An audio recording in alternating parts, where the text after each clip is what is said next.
नमस्ते दोस्तों, प्रधन राहुल व्लॉग्स चंडीगढ़ में आपका एक बार फिर से बहुत बहुत स्वागत है। आज हम भगवद गीता सीरीज के 41वें दिन पर पहुंच चुके हैं।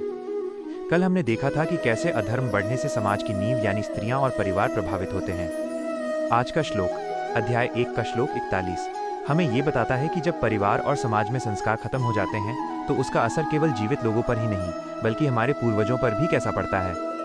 अगर आप इस आध्यात्मिक सफर में पहली बार हमारे साथ जुड़ रहे हैं तो अभी सब्सक्राइब करें ताकि आप गीता के इस गहन ज्ञान को सरल भाषा में हर रोज प्राप्त कर सकें।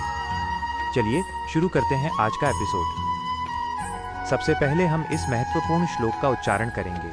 संकरो नरकायेव कुलघ्नाना कुलस्यच पतंती पितरो हेषा लुप्त पिंडोदक्रिया 41। 2 शब्द अर्थ संस्कृत टू हिंदी मीनिंग। इस श्लोक के एक एक शब्द में गहरा अर्थ छिपा है। संकरः संकराः, अवांछित संतानें या संस्कारों के बिना पैदा हुई पीढ़ी। नरकाय नरकाय, नरक के समान कष्टकारी जीवन के लिए। कुलघ्नानाम कुलघ्नानम, जो लोग कुल का नाश करते हैं उनके लिए। पतंती पितरः पतंती पितरो, पितृगण यानी पूर्वज नीचे गिर जाते हैं। लुप्त पिंड उदक क्रिया, लुप्त पिंड उदक क्रिया, तर्पण पिंडदान और जल देने की क्रियाएं बंद हो जाने के कारण। अर्जुन यहाँ कृष्ण से अपनी चिंता व्यक्त करते हुए एक बहुत बड़ा सामाजिक सत्य रख रहा है। अर्जुन कहता है का पितरों का पतन। सनातन धर्म में ये माना जाता है कि हमारे पूर्वज परलोक में भी अपने वंशजों की प्रार्थना और श्रद्धा पर निर्भर करते हैं। जब परिवार में वर्ण संकर या संस्कारहीन संतानें पैदा होती हैं तो वे इन धार्मिक विधियों को भूल जाती हैं। अर्जुन का डर है कि जब कोई पिंडदान या जल देने वाला नहीं बचेगा तो हमारे पितरों का पतन हो जाएगा। ख वर्णाश्रम धर्म का महत्व। भगवद गीता यथारूप के अनुसार समाज की शांति के लिए अच्छी संतान का होना अनिवार्य है। यदि संतान के पास आध्यात्मिक संस्कार नहीं है तो वो समाज के लिए एक बोझ बन जाती है। अर्जुन कहता है कि कुल का वध करने वाले लोग न केवल अपना बल्कि अपने पूरे वंश का आध्यात्मिक विनाश कर देते हैं। अब बात करते हैं कि आज के 2026 के इस डिजिटल युग में ये श्लोक हमें क्या सिखाता है। संस्कारों का जनरेशन गैप। आज हम देखते हैं कि आधुनिकता की दौड़ में हम अपनी जड़ों को भूलते जा रहे हैं। कई लोग इसे अंधविश्वास कहकर अपने पितरों का सम्मान करना छोड़ देते हैं, लेकिन अर्जुन यहाँ लेगेसी यानी विरासत की बात कर रहा है।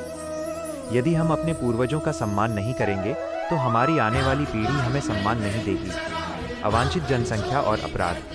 जब बच्चों को बचपन से सही दिशा और आध्यात्मिक ज्ञान नहीं मिलता तो वे समाज में अराजकता फैलाते हैं। आज दुनिया में बढ़ता तनाव और अपराध कहीं न कहीं इसी संस्कारहीनता का परिणाम है, जिसकी चेतावनी अर्जुन ने हजारों साल पहले दी थी। मानसिक अशांति। बिना जड़ों के पेड़ सूख जाता है।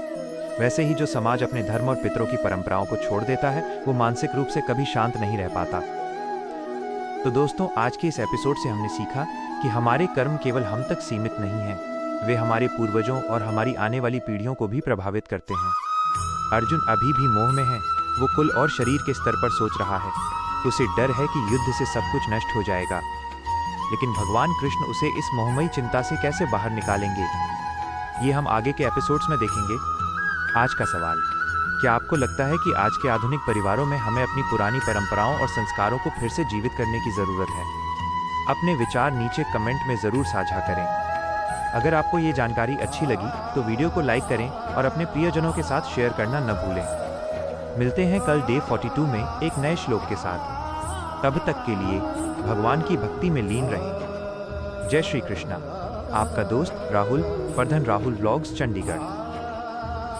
यदा यदा हि धर्मस्य ग्लानिर्भवति भारत अभ्युत्थानमधर्मस्य तदात्मानं सृजाम्यहम्।